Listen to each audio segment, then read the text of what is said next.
నమస్తే తిరిగి వార్తలకు స్వాగతం.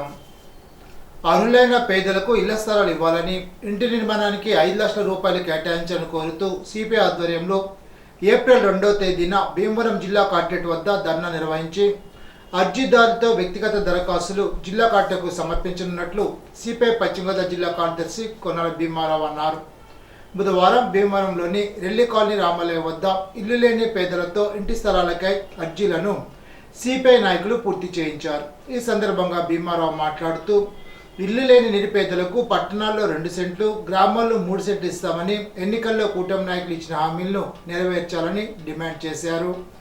కూటమి సర్కారు అధికారంలోకి వచ్చి 9 నెలలు దాటిందని, పేదల ఇంటి కళ్ళు ఎప్పుడు నెరవేరుస్తారని కోనాల ప్రశ్నించారు. సిపిఐ జిల్లా కార్యవర్గ సభ్యులు చల్లబోయిన రంగారావు, ఎం సీతారాం ప్రసాద్, ప్రజానాట్య మండల నాయకులు చాన్ బాషా, ఏఐటీసీ నాయకులు నీలపు విశ్వనాథం, మల్లం భాస్కర్రావు, పి శ్రీనివాసరావు, ఎస్ తిరుమల, దివాకర్, నాని, సుందర్రావు, మహిళా నాయకురాలు వెంకటలక్ష్మి, విజయకుమారి, ధనలక్ష్మి తదితరులు నాయకత్వం వహించారు.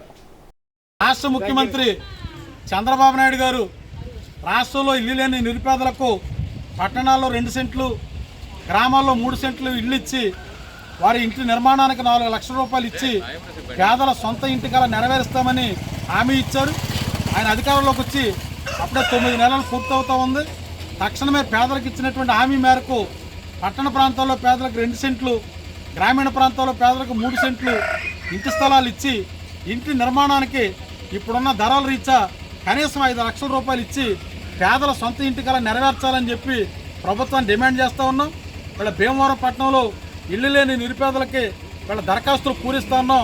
సిపిఐ పార్టీ ఆధ్వర్యంలో రేపు ఏప్రిల్ 2వ తారీఖున ఈ ఇళ్ల స్థలాల యొక్క అర్జీలు, వ్యక్తిగత అర్జీలన్నింటినీ కూడా జిల్లా కలెక్టర్ గారికి సమర్పించడం జరుగుతూ ఉంది.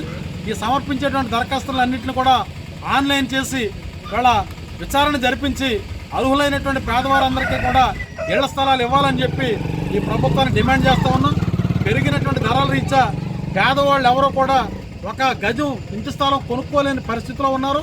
ఇవాళ పేదలు అద్దెళ్లలో ఉంటూ చాలినటువంటి ఆదాయాలతో సరైనటువంటి ఆదాయాలు లేక నెలకు 5 నుంచి 6 వేల రూపాయలు ఇళ్ల అద్దెలు కట్టలేక పేదలు తీవ్ర ఇబ్బందులు ఎదుర్కొంటూ ఉన్నారు.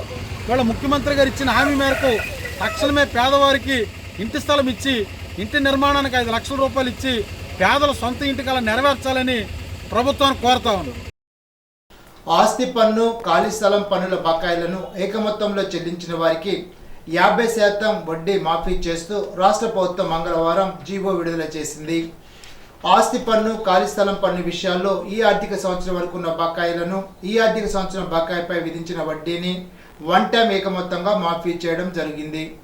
పన్ను చెల్లించవలసిన చెల్లింపుదారులు బకాయి ఉన్న మొత్తాన్ని ఒకేసారి మార్చి 31వ తారీఖులోగా చెల్లించిన వారికి మాత్రమే 50% వడ్డీ మినహాయింపు వస్తుంది.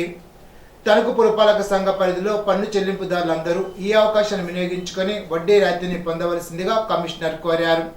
పన్ను చెల్లింపులకు పురపాలక సంఘ కార్యాలయంలో ప్రత్యేక కౌంటర్లు ఏర్పాటు చేసినట్లు తెలిపారు. సెలవు దినాల్లో కూడా పన్నులు స్వీకరించే కౌంటర్లు పనిచేస్తాయని, పన్ను చెల్లింపుదారులు పన్నులను పురపాలక సంఘ కార్యాలయ కౌంటర్లో కానీ, వార్డు సచివాలయంలో కానీ, ఆన్లైన్ ద్వారా కానీ చెల్లించవచ్చునని తెలిపారు. ఇప్పుడు తూర్పుగోదావరి జిల్లా వార్తలు. నిర్దవోలు ఎర్రకాల ముంపు వల్ల నష్టపోయిన రైతాంగానికి ఇన్పుట్ సబ్సిడీ విడుదలకు లైన్ క్లియర్ అయిందని మంత్రి కందుల దుర్గేష్ వెల్లడించారు. బుధవారం వెలగపూడి సెక్రటరియట్ 5వ బ్లాక్లో 2వ రోజు జరుగుతున్న కలెక్టర్ల సదస్సులో భాగంగా సంబంధిత సమస్యను మంత్రి కందుల దుర్గేష్ సీఎం దృష్టికి తీసుకువెళ్లారు. ఈ నేపథ్యంలో ముఖ్యమంత్రి చంద్రబాబు నాయుడు ఆర్థిక శాఖ అధికారిని పిలిచి సమస్యను త్వరితగతిన పరిష్కరించాలని ఆదేశాలు జారీ చేసినట్లు మంత్రి దుర్గేష్ ఒక ప్రకటనలో పేర్కొన్నారు.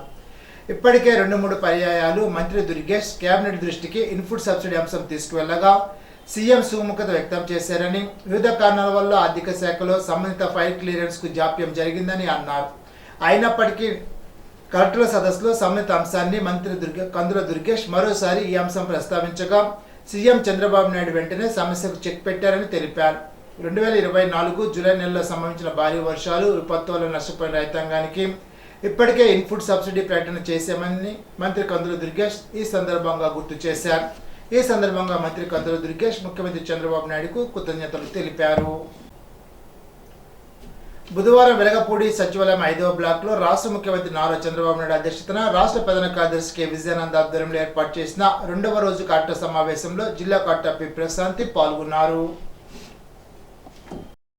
నేను లాంగ్ బ్యాక్ ప్రతిరోజు అనవసరంగా ఇది చేస్తూ ఉంటే టూరిజాన్ని ప్రమోట్ చేసేటప్పుడు అడ్డపడతా ఉంటే ఒకసారి ఉన్నాను. కమ్యూనిజం లేదు, క్యాపిటలిజం లేదు, సోషలిజం లేదు, all isms are over, only tourism will prosper in future, cut అందరూ ఫాలో కమ్మని చెప్పాను. అప్పుడు నా మీద కమ్యూనిస్టులు విరుచుకుపడ్డారు. కమ్యూనిజం లేదంటారు మీరు, ఇట్ ఈస్ ఎ రియాలిటీ, చాలా దేశాల్లో ఉందంటే కాదు, ఇంకంతా కూడా మెటీరియలిస్టిక్ హ్యాపీనెస్ వస్తుంది తప్ప సంపద పేదరిక నిర్మూలన ఇవి వస్తాయని చెప్పాను.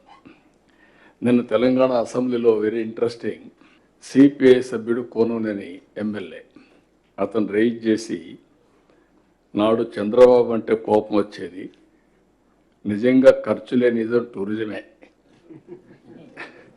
అని ఆయన స్టేట్మెంట్ ఇచ్చే పరిస్థితికి వచ్చాడు. Very interesting statement. అంటే గతంలో చంద్రబాబు ఉమ్మడి ఏపీ సీఎంగా ఉన్నప్పుడు ఏ ఇజం లేదు, ఇక టూరిజమే ప్రధానం అనేవారు. ఏ ఇజం లేదంటే అప్పుడు మాకు కోపం వచ్చేది, కానీ నిజంగా ఖర్చు లేని నిజం ఏదైనా ఉందంటే అది టూరిజమే అని సిపిఐ ఎమ్మెల్యే కోనూనేని సాంబశివరావు అన్నారు. బడ్జెట్ పద్ధతులపై మంగళవారం తెలంగాణ శాసనసభలో జరిగిన చర్చలో ఆయన మాట్లాడారు. వాట్ ఐఎమ్ సేయింగ్, నేను చెప్పింది 30 ఏళ్ళు పట్టింది అర్థం చేసుకోవడానికి. మీకు కూడా 30 ఏళ్ళు పడితే చాలా సమస్య వస్తుంది, కాబట్టి ఇప్పుడు అర్థం చేసుకోండి మీరు అంతే. ఈరోజు చెప్పేదంతా కూడా ప్రాక్టికల్గా ఒక ఐడియా వచ్చిన తర్వాత దాన్ని అమలు చేయడం రియల్ టైంలో చేస్తే ఫలితాలు ఉంటాయి. ఇట్ ఈస్ పాసిబుల్, అది ఎంఫసైజ్ చేయడానికి చెప్తున్నా. I have seen everything. Now we're having 5 zones. Visakhapatnam 6 జిల్లాలు ఉన్నాయి విశాఖపట్నం జోన్లో. అదే సమయంలో గోదావరి జిల్లాలు 5 జిల్లాలు, గోదావరి జోన్, రాజమండ్రి అంటే సెంట్రల్ ప్లేస్ ఆలోచిస్తే. అదే సమయంలో గుంటూరు, కృష్ణా 5 జిల్లాలు. దీనికి దగ్గర మనం చూస్తే Amaravati will be the centre of activity. Prakasam, Nellore, Chittoor, Tirupati will be the hub కింద తయారవుతుంది. ఇదొక ఈ 5 జిల్లాలు ఒక జోన్గా ఉంటాయి. అదే మరిగా అనంతపూర్, కర్నూలు, కడప, హిందూపూర్, నంద్యాల. దీనికి అనంతపూర్, ఎందుకంటే ఇప్పుడు తిరుపతి నేచురల్ డెస్టినేషన్ అవుతుంది, మీరు ఆ ఫిగర్స్ చూస్తారు. Visakhapatnam already emerged as number 1, but spoke models ఎట్టున్నాయో కూడా డిస్కస్ చేద్దాం. Amaravati will emerge because of capital. తిరుపతికి lot of potential because of Krishnapatnam proximity, Sri City, Balaji, ఇవన్నీ కూడా వన్ ఆఫ్ ది బెస్ట్ సిటీగా ఎమర్జ్ అవుతుంది. బెంగళూరు ప్రాక్సిమిటీ వల్ల అనంతపూర్ కూడా వన్ ఆఫ్ ది బెస్ట్ ప్లేస్గా ఎమర్జ్ అవుతుంది.